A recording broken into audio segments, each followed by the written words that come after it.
सबसे पहले समझते हैं कि द्विध्रुव क्या होता है। तो द्विध्रुव होता है डाइपोल, यानी एक पोल धनावेशित एक पोल ऋणावेशित। तो जब दो पोल एक साथ होते हैं, यानी जैसे यहाँ पर ये पॉजिटिव चार्ज है और यहाँ पर ये निगेटिव चार्ज है और दोनों एक दूसरे से d दूरी पर हैं। दोनों पर चार्ज की मात्रा समान है, लेकिन इस पर प्लस q चार्ज है और इस पर माइनस q चार्ज है, यानी q मात्रा समान है और बीच की दूरी d है। आप जानते हैं कि q क्या है। q जो है आवेश है। तो आवेश को हम चार्ज भी कहते हैं, इंग्लिश में चार्ज कहते हैं। और इसका जो मात्रक होता है वो क्या होता है, इसका मात्रक होता है, दो मात्रक हम यूज़ करते हैं, एक तो कूलॉम और दूसरा होता है ESU। इसको ESU लिखते हैं। तो कूलॉम को हम C से लिखते हैं, C सिंबल है कूलॉम का, इंग्लिश में से CLOMB ऐसे कूलॉम लिखते हैं। ESU इलेक्ट्रोस्टैटिक यूनिट है और ये Q के मात्रक हैं, ये दोनों Q के मात्रक हैं। और एक ESU बराबर होता है 3.33 इंटू 10⁻⁻10 कूलॉम। तो ये जो है ESU और कूलॉम में रिलेशन है। तो यहाँ पर एक पॉजिटिव चार्ज है, एक नेगेटिव चार्ज है, दोनों d डिस्टेंस से सेपरेटेड हैं। अब अगर हम Q को, यानी कूलॉम में जो चार्ज है उसको मल्टीप्लाई करें दूरी से, तो यही क्या है, यही है द्विध्रुव आघूर्ण। तो डाइपोल मोमेंट, इसको इंग्लिश में हम डाइपोल मोमेंट भी कहते हैं। तो ये म्यू बराबर Q इंटू डी, ये सूत्र है इसको निकालने का। अब इसका मात्रक क्या होगा, अगर कोई पूछे कि इसका मात्रक क्या होगा, तो चूंकि Q का मात्रक क्या है कूलॉम और D का मात्रक डिस्टेंस मीटर, तो अगर हम कहें कूलॉम इंटू मीटर, यानी कूलॉम इंटू मीटर, तो इसको हम क्या लिख सकते हैं, कूलॉम और मीटर को m लिख सकते हैं। तो कूलॉम मीटर जो है इसका मात्रक है। और इसका एक और मात्रक है d, जिसे कि हम डिबाई भी कहते हैं। तो यहाँ पर मैं हिंदी में लिख देता हूँ, इधर लिख देता हूँ, d से मतलब है डिबाई कहते हैं इसे। तो ये जो है मात्रक है d। और एक और है जिसमें कूलॉम, जिसमें चार्ज को हम ESU में लिखेंगे, ESU यूनिट में, और दूरी को हम सेंटीमीटर में। तो ESU इंटू सेंटीमीटर। तो तीन मात्रक हो गए इसके डाइपोल मोमेंट के। तो तीनों में रिलेशन क्या होता है ये हमें पता होना चाहिए। तो जैसे कि आप जानते हैं कि 1D बराबर होता है, यानी एक डिबाई, अगर हम D की बात करें, एक डिबाई बराबर होता है 10⁻⁻18 ESU सेंटीमीटर, यानी 1D। इसमें और इसमें रिलेशन मैंने बता दिया, इतना होता है। और अगर एक डिबाई की बात करें कूलॉम मीटर में, तो 3.33 इंटू 10⁻⁻30 कूलॉम मीटर होता है। तो इसमें जब ज़रूरत पड़े कन्वर्जन कर लेना चाहिए। और इसमें जो पॉजिटिव चार्ज होता है, ये जैसे प्लस Q इधर है और माइनस Q इधर है, तो चूंकि म्यू, ये म्यू पढ़ते हैं इसे, एक सदिश राशि है, यानी जो म्यू की वैल्यू आएगी Q और D को मल्टीप्लाई करने से, उसकी वैल्यू तो होगी ही होगी, कुछ ना कुछ उसकी एक दिशा भी होगी। तो उसकी दिशा क्या होती है, प्लस से माइनस की तरफ। तो ये म्यू जो है एक सदिश राशि है, यानी दिशा पर डिपेंडेंट है। तो यहाँ पर म्यू कितनी चीज़ों पर निर्भर करता है, म्यू चार चीज़ों पर निर्भर करता है। कैसे, जैसे मान लिया हमारे पास ये है सपोज एक अणु है BeCl2, तो BeCl2 में बेरिलियम से एक Cl इधर लगा है, एक Cl इधर लगा है और ये इसके बीच बॉन्ड है। तो Cl चूँकि ये आंशिक ऋणावेश है, इस पे आंशिक ऋणावेश है और इस पर क्या है, धनावेश है। तो टोटल धनावेश बराबर टोटल ऋणावेश के हैं। यहाँ पर जो इसके बीच यानी इस पर जो आंशिक ऋणावेश है और उसी के इक्विवेलेंट जो यहाँ पर आंशिक धनावेश है, उन दोनों को मल्टीप्लाई करने पर यहाँ जो हम इसमें म्यू की वैल्यू निकालते हैं, सपोज इस साइड का μ1 है और इस साइड का जो है ये μ2 है, यानी इस बॉन्ड के लिए μ1 लिखा है हमने, यानी चार्ज इनटू डिस्टेंस जो भी बॉन्ड लेंथ है, और इधर का μ2 है। तो ये दो यानी μ1 और μ2, तो जो म्यू नेट है यानी म्यू टोटल है, इसका नेट लिख देता हूँ, ये बराबर क्या हो जाएगा, दोनों बॉन्ड का म्यू। तो दोनों बॉन्ड का म्यू जो होगा, यानी म्यू तो कैसे निकालेंगे, म्यू तो निकालेंगे Q इंटू डी से, जो भी इधर इस पे Q है, यानी जो भी इस पे माइनस Q और प्लस Q इस पे जो भी चार्ज है उससे, और डिस्टेंस बॉन्ड लेंथ से निकालेंगे। तो μ1 की कुछ ना कुछ वैल्यू आएगी, μ2 की आएगी, लेकिन चूंकि ये वेक्टर हैं दो, तो वेक्टर कैसे ऐड करते हैं आप जानते हैं, फिजिक्स में पढ़ा होगा। अब ये दो वेक्टर हैं, इनको ऐड करने के लिए क्या करेंगे, पहले एक वेक्टर को ड्रॉ करेंगे, मान लिया हमने इस वेक्टर को ड्रॉ किया, फिर उसके बाद जहाँ ये ख़त्म होता है वहीं से दूसरा वेक्टर ड्रॉ करते हैं। तो ये इस डायरेक्शन में है, तो दूसरे वेक्टर को हमने जब ड्रॉ किया यहीं से, तो चूँकि ये इस डायरेक्शन में है तो यहाँ तक आया, तो जहाँ से हम चले थे वहाँ पहुँच गए, तो इसकी जो वैल्यू है वो क्या आएगी, 0।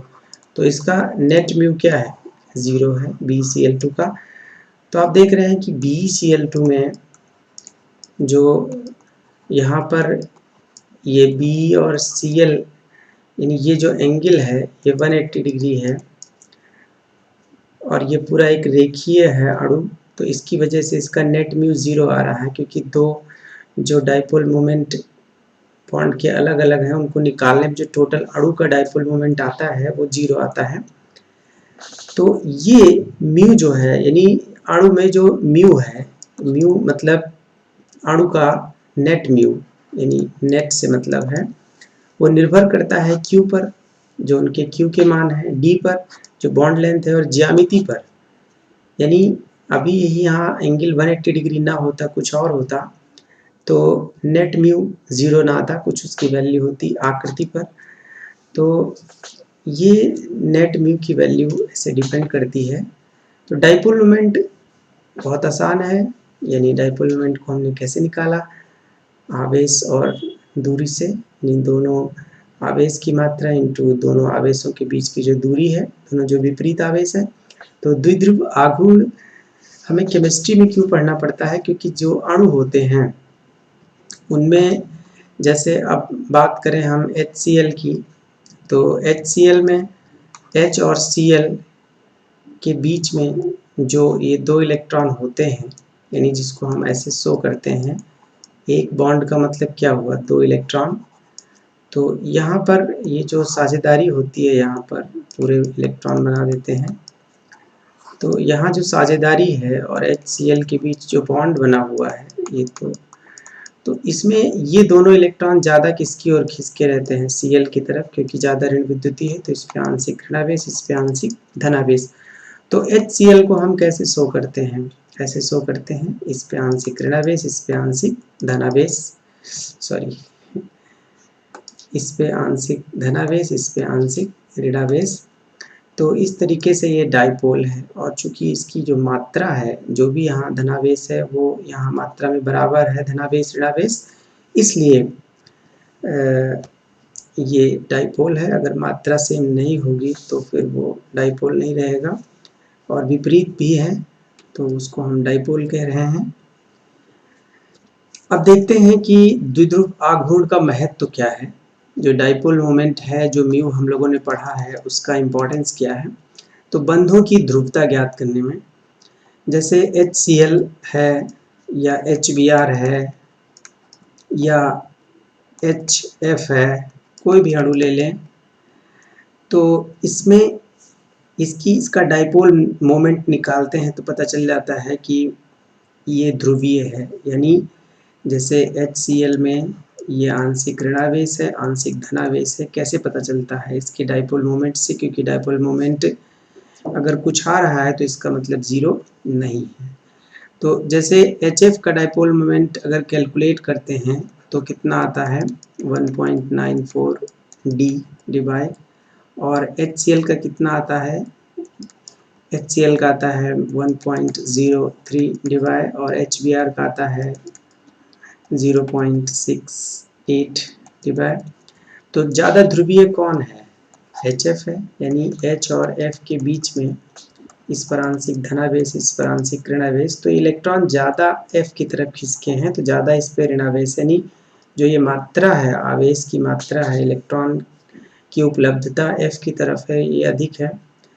तो Q की वैल्यू अधिक है और इसलिए जो म्यू की वैल्यू है वो अधिक है। तो आप देख रहे हैं HF ज़्यादा ध्रुवीय है और HBr कम ध्रुवीय है। अगर तीनों की तुलना करें तो बंधों की ध्रुवता ज्ञात करने में पोलैरिटी, जैसे अभी HH के बीच बॉन्ड हम देखें, जैसे H2 में H2 का अणु, तो दोनों ही सेम प्रकार के परमाणु हैं। तो सेम प्रकार के परमाणु होने की वजह से कोई आवेश नहीं रहेगा किसी पर, तो इसका म्यू क्या रहेगा? जीरो रहेगा, क्योंकि यहाँ पर Q ही जीरो है, आवेश ही नहीं है उस पर। डिस्टेंस तो है, जब हम म्यू निकालते हैं Q इंटू डी से तो डिस्टेंस तो है यहाँ पर दोनों के बीच में कुछ ना कुछ, लेकिन Q जीरो है, तो Q जीरो है तो ये वैल्यू जीरो आती है जैसे H2 में। तो बंधों की ध्रुवता ज्ञात करने में डाइपोल मोमेंट का सिग्निफिकेंस है। और नेक्स्ट, अणुओं की संरचना ज्ञात करने में कैसे है। अब जैसे हम CO2 की बात करें, एक एग्जांपल लेते हैं, CO2 की बात करें अगर, तो CO2 इसमें एक कार्बन है और दो ऑक्सीजन है, और इसका स्ट्रक्चर मैंने बताया हुआ है। लुईस संरचनाएं कैसे बनाते हैं ये दूसरा वीडियो देख लेना, कैसे इसकी संरचना होती है। तो उसमें यहाँ पर ऑक्सीजन जो है इस तरह दो दो बॉन्ड से ऐसे जुड़ा हुआ है कार्बन से। अब यहाँ पर जो अष्टक रूल के हिसाब से जो ये बॉन्ड बने हुए हैं, इसमें अष्टक रूल ये नहीं कहता है कि ऐसे मत बनाओ, अष्टक रूल के हिसाब से ऐसे भी सही है, वो तो सिर्फ ये कहता है कि अष्टक पूरा होना चाहिए बस।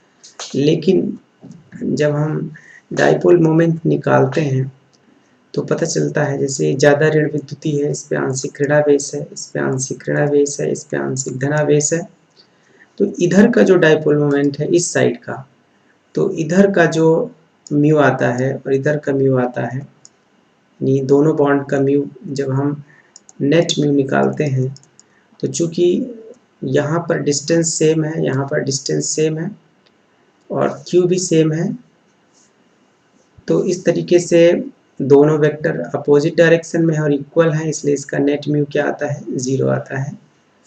तो जीरो आने की वजह से पता चलता है कि ये रेखीय है, यानी ऐसे नहीं है। तो CO2 की संरचना ऐसे नहीं है, ये ऐसे बनाना गलत है।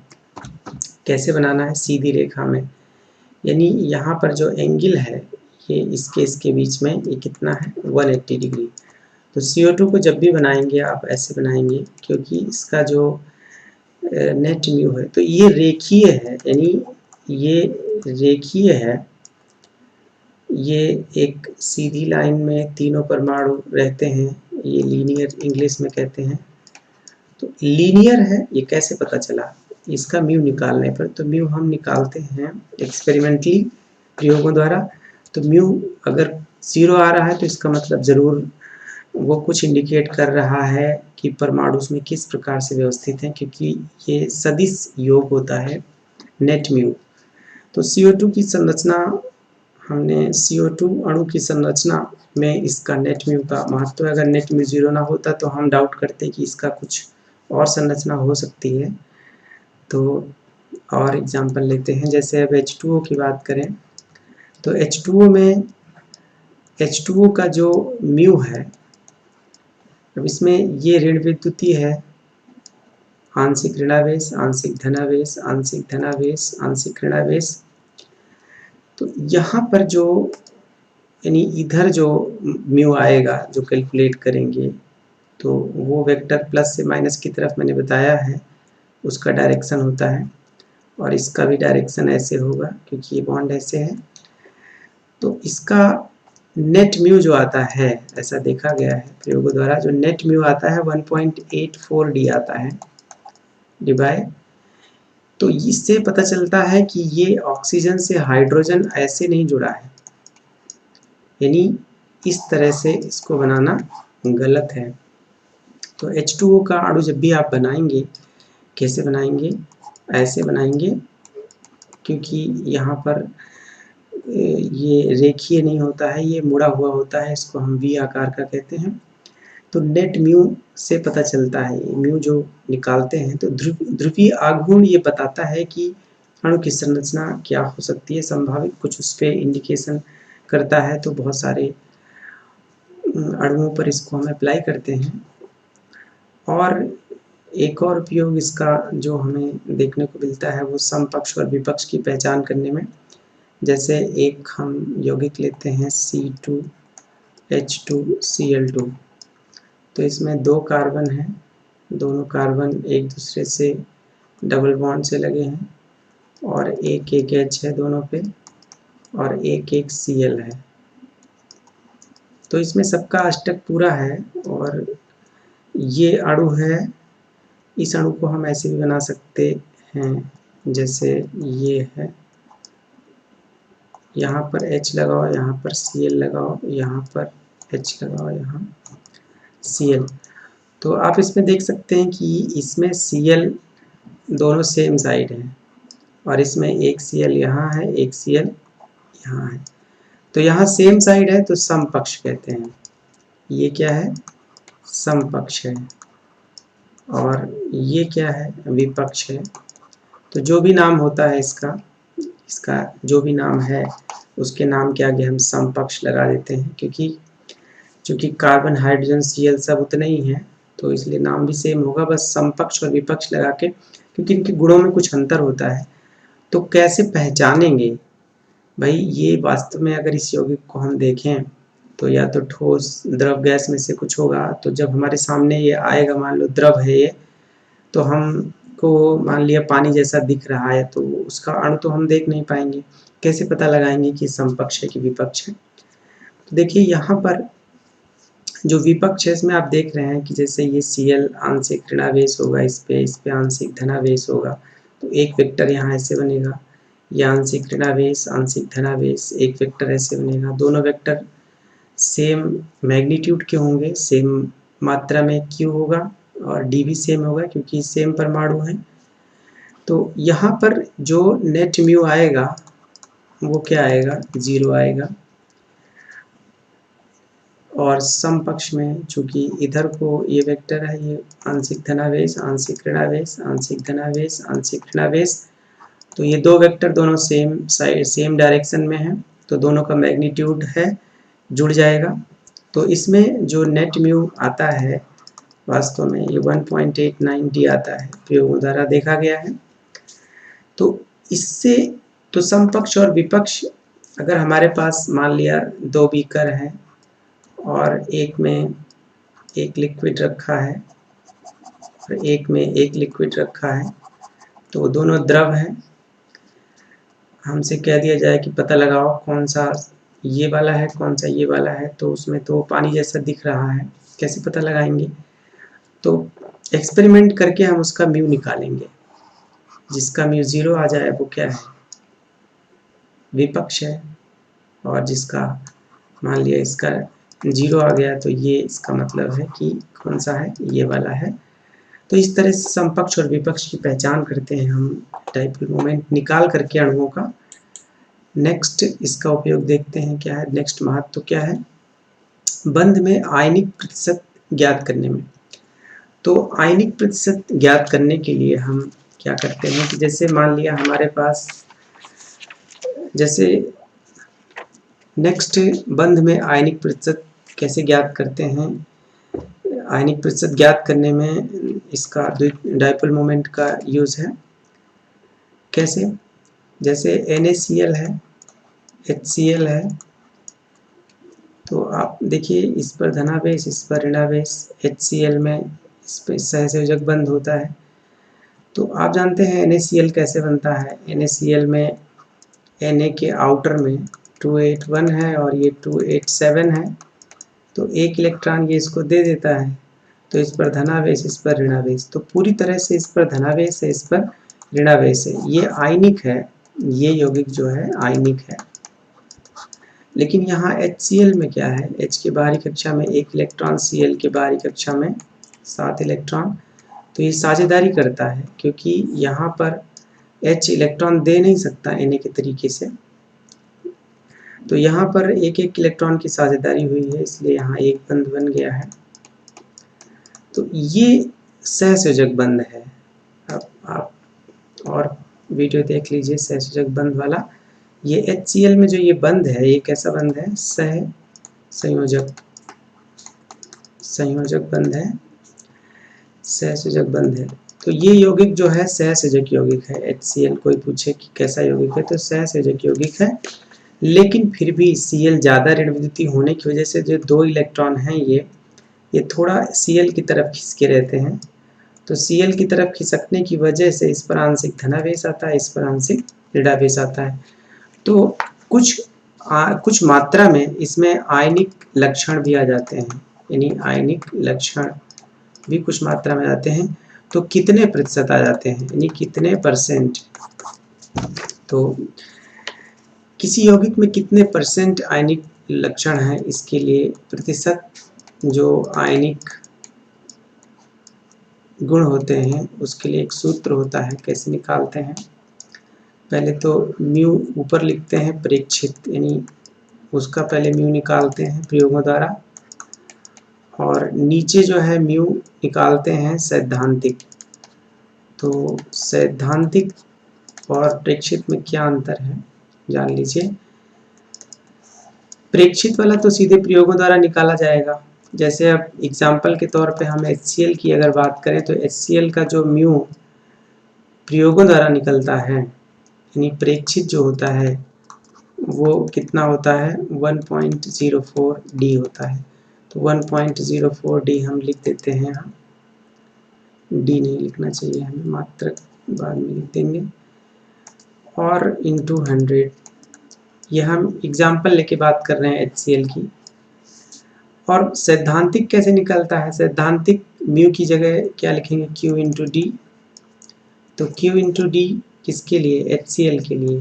तो HCl में जो भी यहाँ पर इस पे प्लस Q, इस पे माइनस Q चार्ज होगा, तो जैसे हम डेल्टा में लिख देते हैं चार्ज ऐसे, तो वो वास्तव में कुछ ना कुछ प्लस Q चार्ज होता है, प्लस Q या माइनस Q। तो यहाँ पर Q इंटू डी से निकालेंगे। अब अगर हम HCl की बात करें, तो HCl के आंकड़े अगर देखें, तो Q की वैल्यू होती है HCl के लिए, Q का मान कितना होता है, 4.8 इंटू 10⁻⁻10। ये किस में होता है, ये ESU में होता है। तो ESU में हम वैल्यू यहाँ नहीं रख सकते, क्योंकि ऊपर हमने D में रख दिया है। इसको अलग से लिख देता हूँ मैं, बाद में कैलकुलेट। तो HCl में Q की वैल्यू जो है ये क्या है, 4.8 इंटू 10⁻⁻10 ESU है, और D की वैल्यू यानी बॉन्ड लेंथ HCl का जो है कितना है, ये बॉन्ड लेंथ है 1.3 इंटू 10⁻⁻8 सेंटीमीटर। तो ये दोनों डाटा जो है HCl का, ये SI मात्रक में नहीं है, तो इसे हम जो है कैलकुलेट करेंगे म्यू को, यानी Q इंटू डी जो निकालेंगे उसमें Q को किस में रखेंगे, Q को या तो ESU सेंटीमीटर में ही निकाल लेंगे, बाद में उसे जो फॉर्मूला बताया था उससे D में कैलकुलेट कर लेंगे। तो कैलकुलेट करने के बाद कितना आता है, पहली चीज़ अगर दोनों को मल्टीप्लाई करें, यानी Q की वैल्यू रख के ये और ये अगर यहाँ मल्टीप्लाई करें, तो इसकी वैल्यू आती है 6 पॉइंट, चलो इसकी वैल्यू का डेटा मेरे पास नहीं है, कोई बात नहीं, डायरेक्ट हम लिख देते हैं कि इसकी वैल्यू आती है 6.087 आती है Q इंटू डी से। ये डिवाई में है, तो डिवाई में ये भी है, डिवाई में ये भी है। तो इस तरीके से इससे हमें क्या रिजल्ट मिलता है, 17.1%। तो ऐसे अगर हमें प्रेक्षित मान दिया है और किसी भी जिस भी अणु की बात कर रहा है उसमें अगर बॉन्ड लेंथ दी हुई है, डी दिया है, चार्जेस दिए हैं, तो सूटेबल मात्रक का प्रयोग करके हम इस तरह से परसेंटेज आयनिक कैरेक्टर निकाल लेंगे। तो ये भी एक महत्व है इसका।